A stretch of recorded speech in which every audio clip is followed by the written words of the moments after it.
매일 성경 묵상 나눔입니다. 1월 27일 목요일입니다. 오늘 본문은 요한복음 7장 53절에서 8장 20절입니다. 오늘의 본문을 읽습니다. 다 각각 집으로 돌아가고 예수는 감람산으로 가시니라.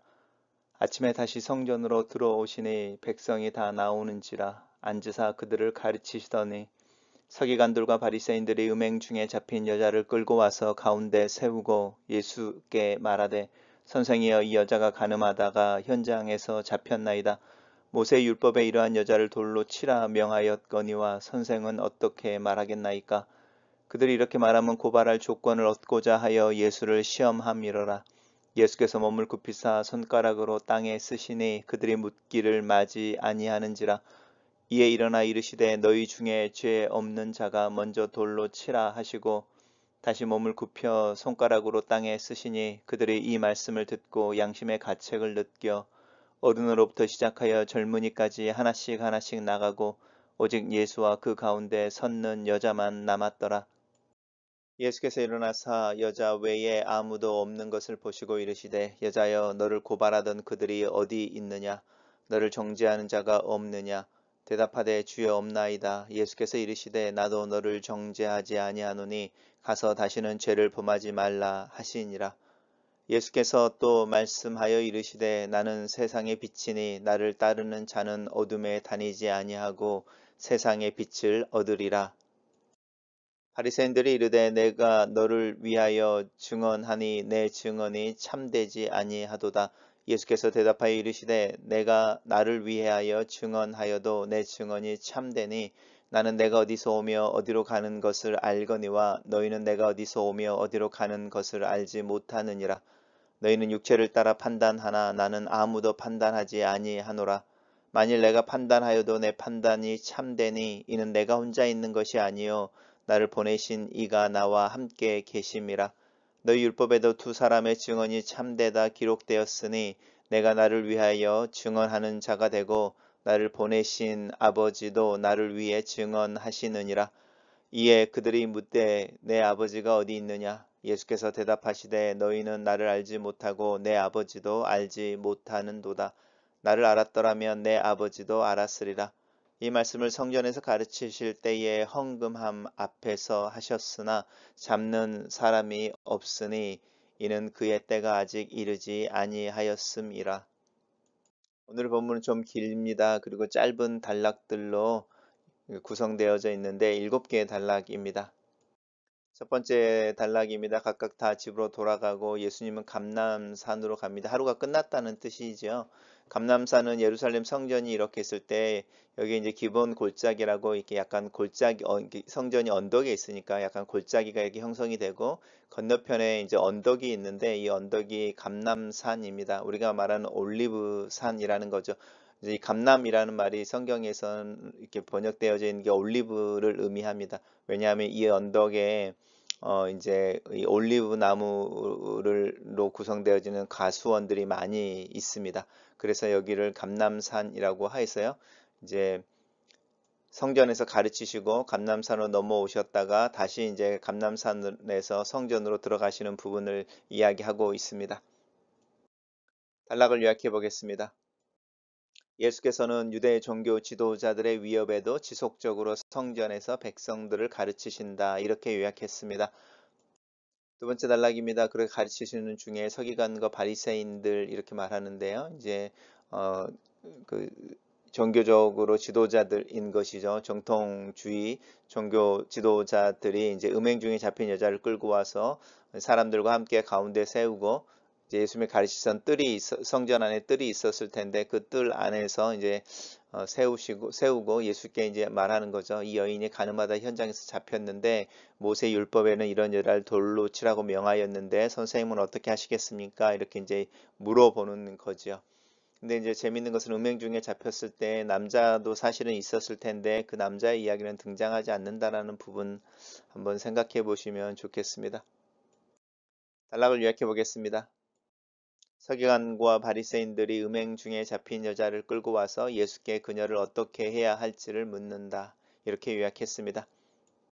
세 번째 단락에서는 이제 동기에 대해서 이야기하죠. 그렇게 모세 율법에는 음행하다가 잡히는 이제 여자를 돌로 치라고 말하고 있는데 당신은 어떻게 이야기하십니까? 라고 말할 때 사실 예수님의 지혜를 구하는 게 아니라는 거죠. 고발할 조건을 얻고자 함이라고 이제 예수님을 시험하는 것에 대한 이야기를 하고 있습니다. 이제 이게 이제 테스트의 문제가 아니고 템테이션의 문제인 거죠. 이제 어떤 거리를 찾는 부분들이고 이 시험이라고 하는 부분이 예수님의 광야에서 경험했던 그 시험과 사실은 비슷한 종류의 시험인 것이죠. 그때 예수님께서 몸을 굽히셔서 땅에 손가락으로 뭔가를 쓰시는데 뭐라고 썼는지 사실 우리가 알 수가 없습니다. 그리고 몸을 굽혀 다시 이제 쓰시는 거죠. 그래서 이제 예수님이 약간 이 부분들은 그 뭐라고 썼는지는 이제 뭐 성경에서 이야기하고 있지 않지만 어떤 당신 스스로 이제 그 상황에서 주의를 환기시키는 어떤 일들을 하고 계시는 것 같은데 예수님께서 하셨던 이야기가 너희 중에 죄가 없는 자가 먼저 돌로 치라 이 말씀인데요. 너희 중에 죄가 없는 자. 근데 우리 세상에 죄가 없는 자가 누가 있겠습니까? 사실은 다 연약한 자들이고. 근데 그 말씀이 양심의 가책을 느끼어서 어른으로 시작하여 젊은이까지 하나씩 하나씩 다 나가고 예수와 그 가운데 서 있는 여자만 남았다. 이 양심의 가책을 느꼈다. 라고 하는 부분이 사실은 이제 책망을 받는 자들 아니면 이렇게 예수님께서 말하시는 의도에 대해서 깨닫는 자들이 경험하게 되는 어떤 반응입니다. 우리도 말씀을 읽을 때 사실은 이 양심의 가책을 받을 때가 많이 있습니다. 단락을 요약해 보겠습니다. 예수께서 그들에게 너희 중에 죄 없는 자가 먼저 돌로 치라 하시자 그들의 양심의 가책을 느껴 떠나가고 그 여자와 예수만 남는다. 이렇게 정리했습니다. 예수께서 일어나서 여자 위에 아무도 없는 일을 보시고 그 여자에게 말씀하시기를 여자여 이렇게 말하는데요. 이제 되게 예수님이 마리아를 부를 때도 여자여 이렇게 불렀던 이 여인에 대해서 이제 그 음행을 하다가 현장에서 잡힌 여자니까 사실은 죄인인 거잖아요. 근데 이제 예수님께서 그 여인을 부를 때에 여자여라고 이제 예수님께서 가나의 혼인잔치에서 어머니를 부를 때 그 호칭으로 불러주고 있는 부분을 우리 볼 수 있습니다. 너를 고발하는 자들이 어디 있느냐? 너를 정죄하는 자가 없느냐? 나도 너를 정죄하지 아니한다라고 말씀하시는데요.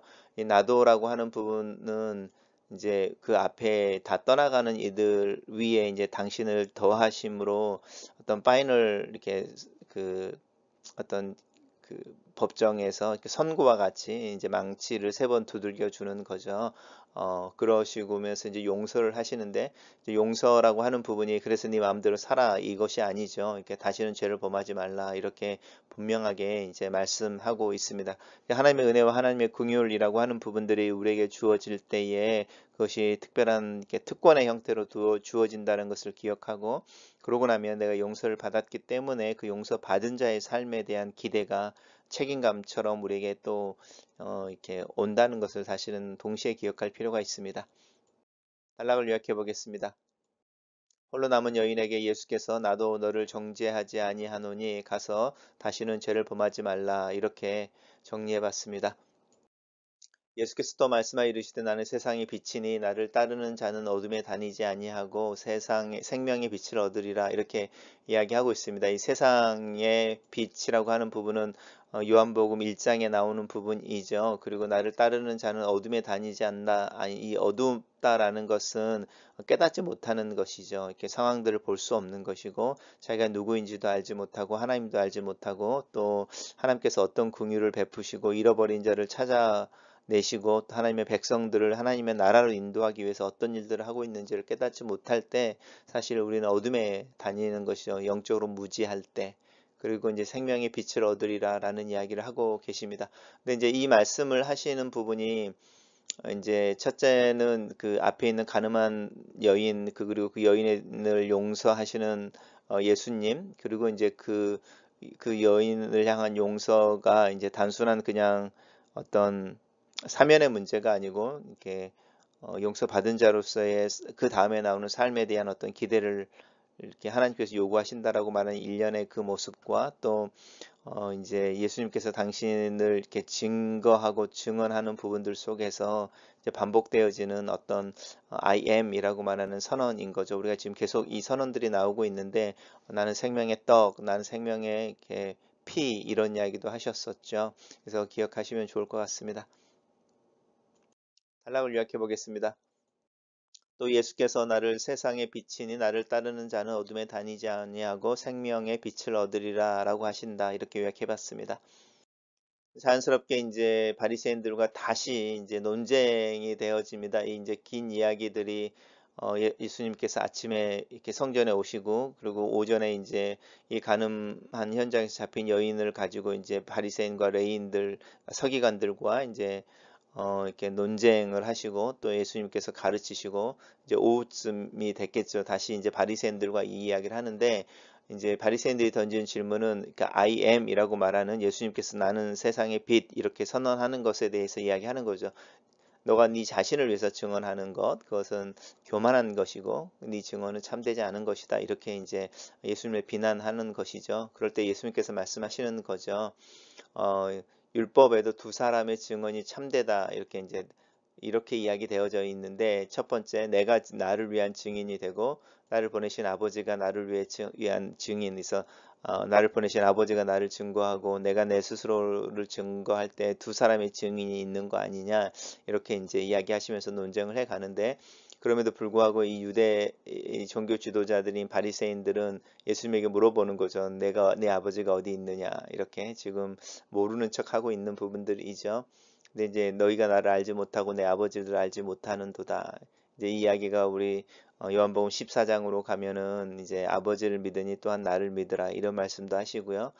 빌립에게 내가 너희들과 함께 있었는데 나를 통해서 내 안에 나를 통해서 보여지는 하나님을 보지 못했느냐 아버지를 또 보여달라고 하느냐 이제 이렇게 제자들을 약간 책망하시는 부분도 나타나는데 같은 맥락입니다. 우리가 예수 그리스도를 알게 될 때 하나님을 알게 됩니다. 왜냐하면 예수 그리스도는 하나님을 보여주는 이렇게 창문이고 우리가 그걸 형상이라고 이야기하는데 하나님의 형상이시고 또 예수 그리스도를 통해서 하나님이 어떤 분이신지 어떤 성품을 가지고 계시는지가 드러나서 우리가 예수님을 알지 못하면 사실은 하나님도 알지 못합니다. 이것을 예수님께서 내가 길이요 진리요 생명이니 나를 말미암지 않고는 아버지께로 갈 자가 없다. 이제 이 이야기를 하고 계십니다. 단락을 요약해 보겠습니다. 예수를 비난하는 바리새인들에게 아버지께서 나를 증언하신다라고 대답하신다. 이렇게 정리해 봤습니다. 마지막 단락에서 이런 말씀을 하실 때에 이 말씀은 이제 성전에서 가르칠 때 하셨는데 헌금함 앞에서 하셨다. 이렇게 말합니다. 이 헌금함이라고 하는 것은 이제 성전세를 내는 부분들 말고 또 이제 자연스럽게 하나님 앞에 헌금을 하는 이제 그런 함을 만들어 놓은 것이었고요. 이 헌금함은 이제 성전이 이렇게 있으면 성소에 들어가는 이 부분들 말고 이제 성전을 들어갔을 때 맨 처음에 나오는 게 여인들의 뜰, 이방인들의 뜰이 있고요. 이방인들의 뜰이 있고 그다음에 유대인들이 들어갈 수 있는 뜰이 있는데 거기에 이제 안에 여인들이 들어가는 뜰, 여인들의 뜰이 있었습니다. 그 여인들의 뜰에 이 헌금함이 있었고요. 그 다음에 이제 이 특별히 지금 명절에 올라가셔서 이야기를 하는데 이 초막절이라는 거였잖아요. 그래서 초막절에 초막절이 7일이 끝나고 8일째에 실로암이라는 연못에서 물을 길러다가 이 성전의 문에 붓는 어떤 행사 같은 게 있었는데 그것이 이제 반석에서 솟아나온 물을 기념하는 그럴 때에 예수님께서 그 현장 속에서 내가 생명의 생수 이야기를 하셨던 것처럼 이 헌금함이 있을 때 이 헌금함 주변에 촛불을 켜놓는 것이죠. 근데 이제 이 현금함 앞에서 내가 세상의 빛이라는 이야기를 하고 계셨습니다. 그러니까 이제 예수님께서 우리는 잘 느끼지 못하지만 어떤 이미지나 이제 어떤 그 예수님이 하시는 이야기와 이렇게 오버랩되어지는 어떤 그 장소라든지 이제 이런 곳 속에서 예수님의 당신을 드러내고 있는 것이죠. 그 이야기를 이제 강조하기 위해서 헌금함이라는 단어를 구체적으로 설명하고 있습니다. 하지만 잡는 사람이 없었다. 이 이야기는 이제 종교 지도자들과 예수님 사이의 텐션이 깊어지는 것을 계속 암시하고 있습니다. 그렇지만 그때가 아직은 아니어서 예수님이 이렇게 말씀하시고 사실은 종교 지도자들이 생각하기에는 하나님의 이름을 파는 거죠. 이제 한 인간이 아버지라고 하나님을 소개하면서 하나님이 나를 보내셨다. 막 이렇게 그런 나의 정당성은 하나님에게 있다라고 말할 때 이게 이제 신성모독 이렇게 몰아갈 수 있는데 아직은 이제 안 그러고 있는 거죠. 단락을 요약해 보겠습니다. 예수께서 말씀하시나 잡는 사람이 없으니 그때가 아직 이르지 아니했기 때문이다. 이렇게 정리해 봤습니다. 첫 번째 묵상 나눔입니다. 사명을 받은 자, 그 사명을 인식하는 자의 발걸음은 멈출 수가 없다. 서서히 가더라도 그 길을 가야만 하기 때문이다. 울며 씨를 뿌리러 나가는 자들의 마음이 바로 이 부르심에 대한 자각 때문이지 않았을까? 나에게 주어진 하나님의 기대, 하나님의 부르심에 대해 생각해 본다. 지치지 않고 지속해서 풀어가기 위해 애써야 하는 시험 문제를 하나 받은 것처럼 느껴진다. 두 번째 묵상 나눔입니다. 종교 지도자들의 위선이 폭력이 되어 가장 힘없고 연약한 자를 자신들의 도구로 삼아 또 다른 이에게 폭력을 행사하려고 있다. 음행 중에 잡힌 여자라면 반드시 그 상대가 되는 남자도 있었을 텐데 그 남자의 이야기는 등장하지를 않는다. 하나님 앞에서 조금 더 정직하고 겸손한 마음을 가지고 살려고 애를 쓰면 애를 쓸수록 전체를 보는 안목 또 균형을 잡는 관용에 대해서 더 생각하게 되는 것 같다. 세 번째 묵상 나눔입니다. 예수님의 말씀이 듣는 자들의 양심을 찌른다. 성경은 가르침, 책망, 바르게 하며 의로 교육하기에 유익한 하나님의 말씀이다. 성경을 읽을 때 내가 가는 길이 굽어 흐르고 있고 하나님을 향하여 가고 있지 않음을 깨닫게 될 때가 자주 있다. 바로잡음에 대해 이야기하시는 하나님 앞에 선다.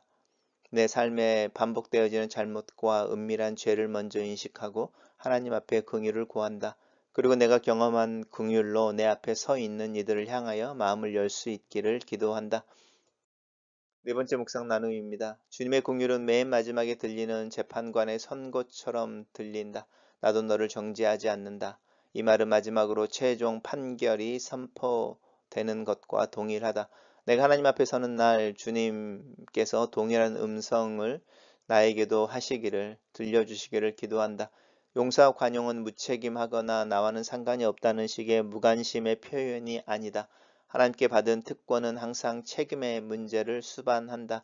용서받은 자는 용서받기 전의 삶으로 되돌아가서는 안 된다. 용서받은 자로 살아가야 한다. 이 변화가 없다면 용서를 진심으로 수용하지 않았거나 용서를 믿지 않은 것일 수도 있다. 네 번째 묵상 나눔입니다. 초막절 기간 동안에 성전 안에 헌금함이 있는 곳에 촛불을 밝혔다. 예수님은 이 헌금함 근처에서 스스로를 세상의 빛이라고 선언하신다. 주님을 따르는 자들은 어둠에 다니지 않는다. 생명의 빛을 얻게 된다. 주님께서 자신에 대한 선언 속에서 생명이라는 단어가 계속 반복된다. 나를 살리시는 분이시다. 그분 안에 하나님께서 나에게 주시는 생명이 담겨 있다. 이 생명으로 인해 더 활력 있는 삶, 또 그런 하루를 위해 기도한다. 여섯 번째 묵상 나눔입니다. 예수께서는 하나님께서 보내심을 받은 것과 자신을 보내신 하나님께서 자신에 대해 증언하시는 것을 강조한다. 자신은 자신의 영광과 욕망을 위해 일하지 않고 온전히 자신을 보내시는 이의 뜻과 명령에 순종함을 강조한다. 나 또한 하나님께서 나를 이 세상에 보내실 때에 시키시는 심부름이 있다고 믿는다. 그 일을 할 때 하나님께서 나를 통해 일하시는 것이 드러난다. 부르심을 받은 자, 거룩하게 구별된 자, 하나님의 사랑을 받는 자의 삶을 살아야 한다. 조금 더 결심하고 조금 더 마음을 단단하게 먹고 하루의 문을 연다. 마지막 묵상 나눔입니다. 하나님의 때가 있다. 주님께서는 그 때에 대해 알고 계셨다. 그러면서도 가나의 혼인잔치에서 물을 포도주로 바꾸시는 것이나 초막절에 조금 늦게 예루살렘에 올라가시는 것처럼 때로는 때가 이르지 않았음에도 표적을 보이시고 행동하셨다. 하나님의 정하신 시간이 있다. 그러나 그것이 운명을 의미하지는 않는다. 하나님과의 관계 속에서 시간과 상황의 흐름을 분별하여 자유로운 선택과 행동을 할 수 있다. 지혜로운 자가 되기를 기도한다. 이 하나님의 때를 분별할 수 있는 지혜를 위해 기도한다. 글로 쓰는 기도입니다. 초막절 마지막 날에 주님의 외치는 소리를 계속 듣습니다. 세상의 빛으로 오신 그리스도를 믿습니다. 내 삶의 생명과 지혜를 더 부어주시기를 기도합니다. 풍성한 삶이 내 삶의 실제가 되며 생명의 빛이 내 안에서 밝아 나로 앞을 보며 주위를 보며 내가 선택하고 행동할 수 있는 책임에 대해 생각하고 행동할 수 있도록 도와주시옵소서. 내 앞에 있는 이들을 너무 쉽게 판단하거나 정지하지 않게 도우시고 그들을 향하여 포용과 관용의 자세를 잊지 않도록 도와주시옵소서. 내가 먼저 내 자신을 하나님의 긍휼과 은혜 앞에 내어놓으며 하나님의 사랑과 용서를 받은 자의 삶을 사는 일에 열심을 내게 도와주시옵소서. 말씀을 통해 나를 지속적으로 교훈하시고 때로는 책망하시고 바로잡으시고 의로 교육해 주시기를 예수님의 이름으로 기도합니다. 아멘.